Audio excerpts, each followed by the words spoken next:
The combination of SANRAD's vStore high availability solution with Hyper-V failover clustering provides a foolproof business continuity solution.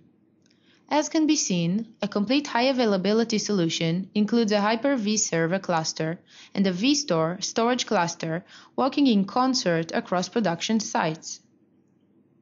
We will now demonstrate how this combined solution can be easily set up and configured, thereby allowing an uninterrupted service even in the event of complete storage or site failures. You are now viewing the SANRAD Storage Pros screens. This screen will allow you to easily create and manage the storage that will service your Hyper-V environment. As you can see, we have already set up a cluster made of 2 vStores and includes targets that Hyper-V will be able to access.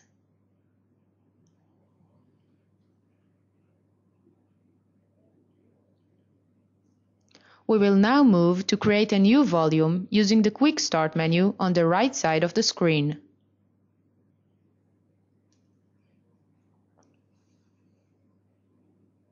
Choosing New Volume option allows you to quickly create a volume to be used by Hyper-V. We will name this volume vStore Hyper-V Disk 1.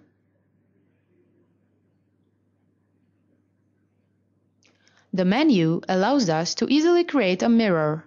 By mirroring our volume, we will make sure that our volume exists on both vStores at the same time synchronously.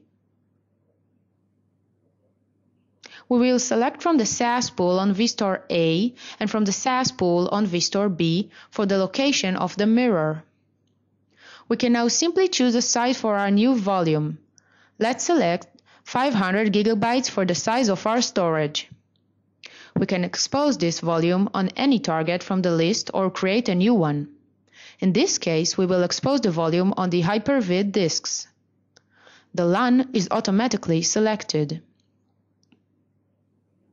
By pressing the OK button, we have successfully created a new volume.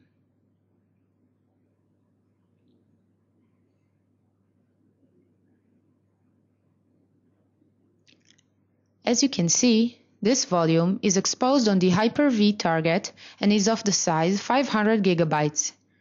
It is indeed mirrored between the 2 vStores for continuous high availability.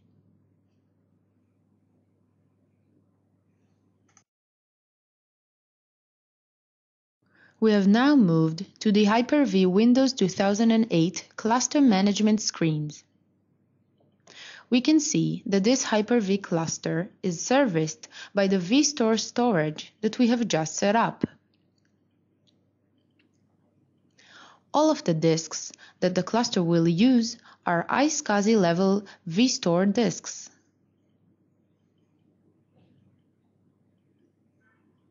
The cluster of Hyper-V includes 2 physical nodes.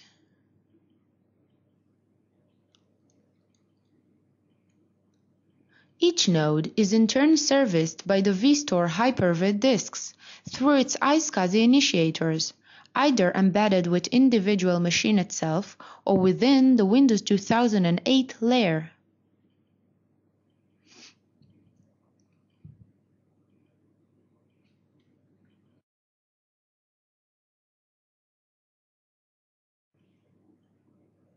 Notice that physical machine A has a virtual machine running on it. We will now demonstrate how this virtual machine remains alive throughout storage failover. In this phase of our demonstration, we will show a storage failover. Under such a failover, the alternate vStore will continue servicing the virtual machines in the Hyper-V cluster. This process is transparent to the virtual machines and to the end users who continue their normal operation.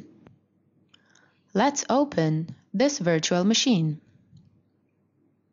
There are 2 applications open on this virtual machine simulating I/O traffic. We will also run a ping test to our 2 vStores to see whether they respond to the system.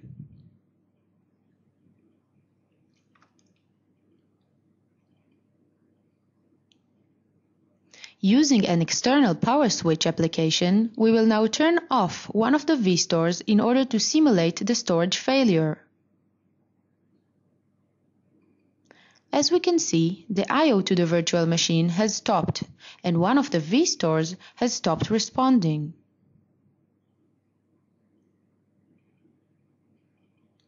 Within a few seconds, in live time, we will see that the second vStore takes over servicing this virtual machine. The virtual machine remains up and running throughout the event, and even the copy operation simulated in this virtual machine continues uninterrupted.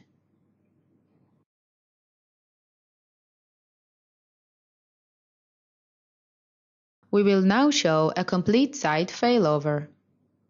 Under this scenario, both storage and servers in one production site fail together.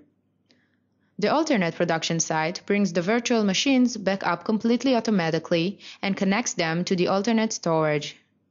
The virtual machines come back up and connect to the alternate storage completely automatically with no need for IT intervention.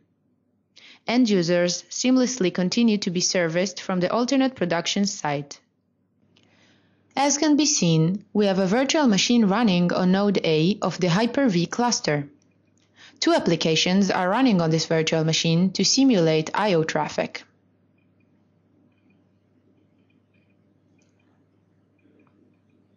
We will now turn to the management console on node B to show the transfer of the virtual machine in case of complete failure. On this screen, we can see the responses from the vStore cluster and the Hyper-V cluster nodes.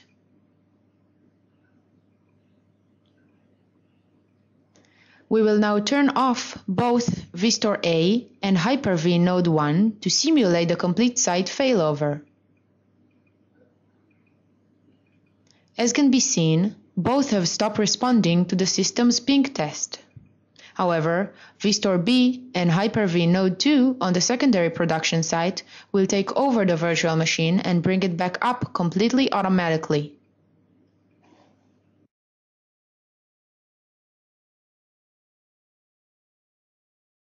From the management console, we see that Node 1 is down. However, as the virtual machine is automatically brought up, it will now reconnect to its storage on the secondary vStore.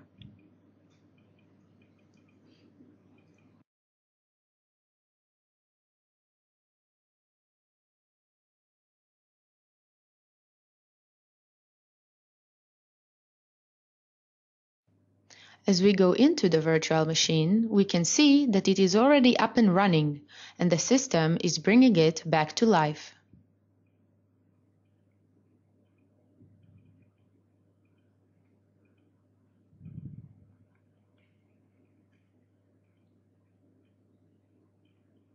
The applications are automatically loaded, and as can be seen, they are being serviced from the secondary vStore.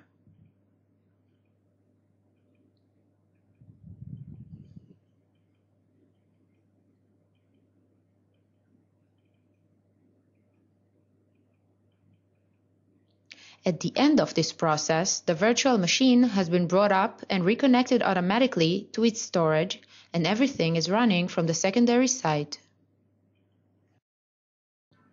In this demonstration, you have seen how the combined solution of Hyper-V and vStore clustering provides complete business continuity.